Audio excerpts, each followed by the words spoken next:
Korinto bi awoloni ji enyo yicho ete keje klenklen kuku ke ashina agbe pa mo hele son loy aso wo boy wo heyijie mo eko alo ehia wo ake wo hio yijie mo wojinke bahanye lo keje onye de tamoboni ehia me komelelo nye di encheju wo woloni anma ye wo twi amle ni menfele ni amekaniole ni ajie nye fan achon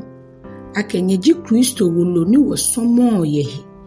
ni je blegi akema shimo nyumo heka lole mumole je ye tei tetre anu shimo ye twi ni ji helo tao anu ji Kristo hewo woke wo hie fon nyumo no ne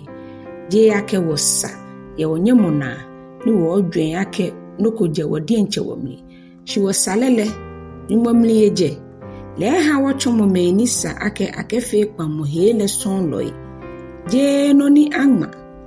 shimo mumono eje ake no ni angma le gbe omo shimo mo le ha mo yina wala chike gbele somo ni akpe ye tei tetre anole ye nyam boni Israel bi le nye mo se hia akwe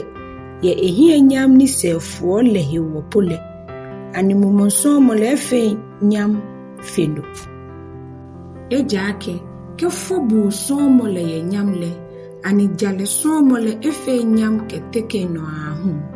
eje ake ami nyam le ni fa baba o chon le hewole no ni yo nyam le be nyam ye enegbefam eje ake ke noko ni huo ke ya le ye nyam le bele no ni hio shine ye nyam ahu fendo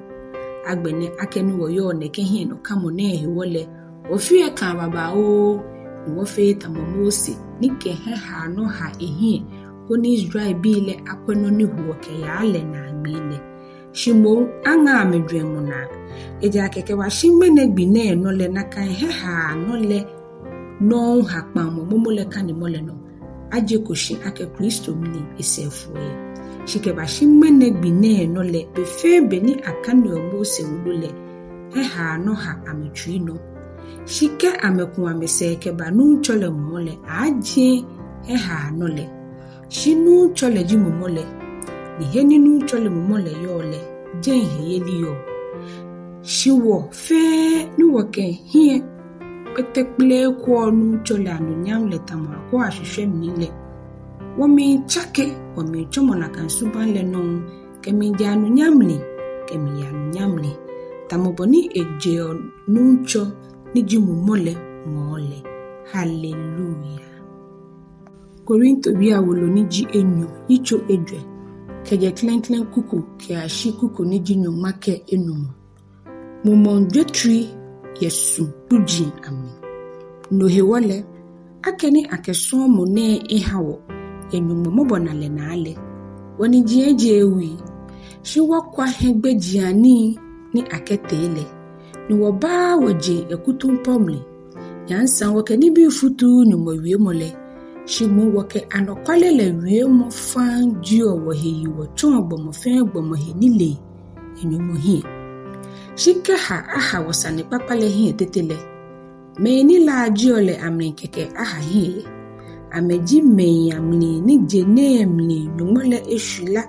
me ni heyele adwemo leye oni Kristo ni jinyumo suban le anunyam sane papala le akakpe mi hame eja ke je wodi enche wo hewo shio shimon Kristo Yesu ake nuncho ke wo hu ake nyechuji Yesu hewo eja ke nyumo ni ke ake la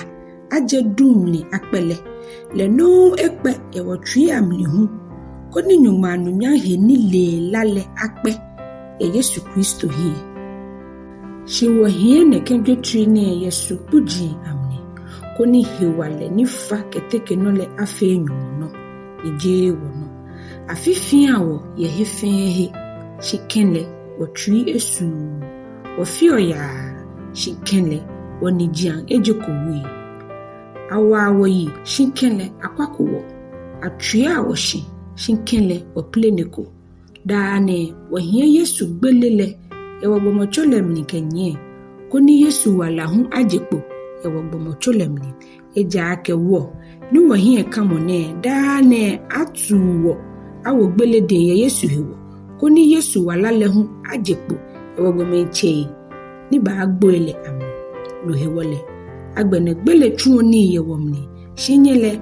wala tuo ni enyemni shi akeni wo yo na kan hemo ke yeli mumole no hewole tamoboni ama ake mi hemiye hewo ni mi wiele wo hu wo he wo yo inu hewole wo yo eja ake wole ake moni te nu cho Yesu shine ete wo ke Yesu shi yeke wo ke nyefe adamole numole ehie eja ake nye hewo afi ofe koni dromo ni fa baba ole achome pi ashidano atekeno aha nyomo hie nyambu keje kuku ni jinyoma ke ekpa ke ashina agbe wonio ye hemo ke yelina no hewo ni wotwi ye faale shimunka wakponogbe gbomole fiti okra tetele kene womlin gbomole chon ehe gbifegbe eja ake wo manehunu ni jira ni ansan ese eche ne ba ha wona na anu nyankple ni jira wa hu eja ake woje meni ko ni anale shimoni ni anale woko eja ake ni anale hiushi be fio keke shinini anale hiushi ke ashio nano hallelujah Korinto bi awolo ni ji enyo icho enumo keje klenklen kuku ke ashikuku ni ji nyuma wo hwe wonwen bomocho he ke wen shi ahele eja ke wole ake ke akumo wo bu ni wo yo mni ni ji wo shipon ne no bomocho le shi aleji wo ye chuko ni jenyumo shi akoni je ni ji akefe ni hiyoshike ya nano yemen eja ake anokwale mlile wodomo ncho etete ye wabu nemli ni wahweo ake wotuni jenwenle awowo nike ake wowo nekele nole ananwo ake meni nye yayai eja ake wo ni woyo bu lemlile hu ake ni wo hejira wo hiwole wodomo ncho eja ake wosumo ake ajie wo heni shimo wosumo ake awowo ni ahweno koni walale amino ni gbuole shimoni saa wo ha eneno jinyumo mohuni ha wo mumole ake yibafu nole no hiwole wo ya twida ni wole ake gbin aboni wo yo obomochole mnine wodom keje nu cholemo eja ake hemo ke yeli na woni oye shije ni na mona shi wo ya twi ni esa wo hiemo ake wodom keje bomochone emni ni wo ya hishia ye nu cholemo no hiwole utini wakema wo hie ji ake shia wo yo juo domo wo dom juo esani wo sa ehie eja ake ja wo fe wo pue fan ya Kristo kodo mo sende hie koni mo fe mo anani ni efe ye bomochom ni le henyomo wo boni efele e papa juo e fon juo keje kuku ni jinyuma ke ekome ke ashina agbe Kristo ekpantawo kenyomo no hewole akeni wole nu chole heni yo gbe yele oyu owo chon gbeme shi wole wo ye fan ye nyumu hi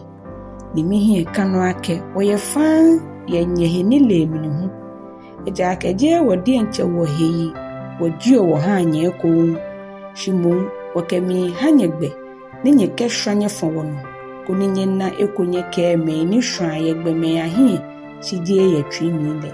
eja ake kese ke wo yo jin no mo hewo wo yo ni ke wo ye shishi hu jin nye hewo ni eja ake Kristo suomo le nyi wo no ni wo kojo ne ke ake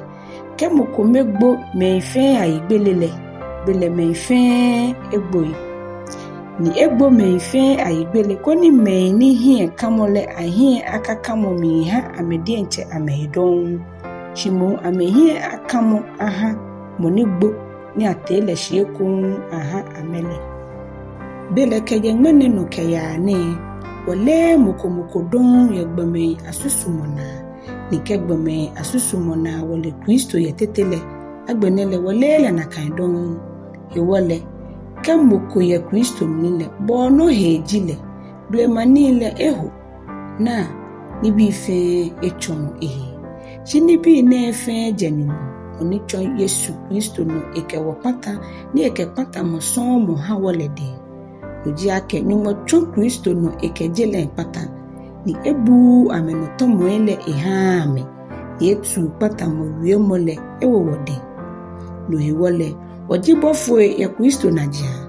tamake nyumo echon wono ewie echon me odamo Kristo naja wo mi panyefa yake nye ha akpatanye kenyumote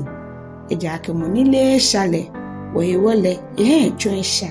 koni wole ocho monyo wajale ye emini hallelujah.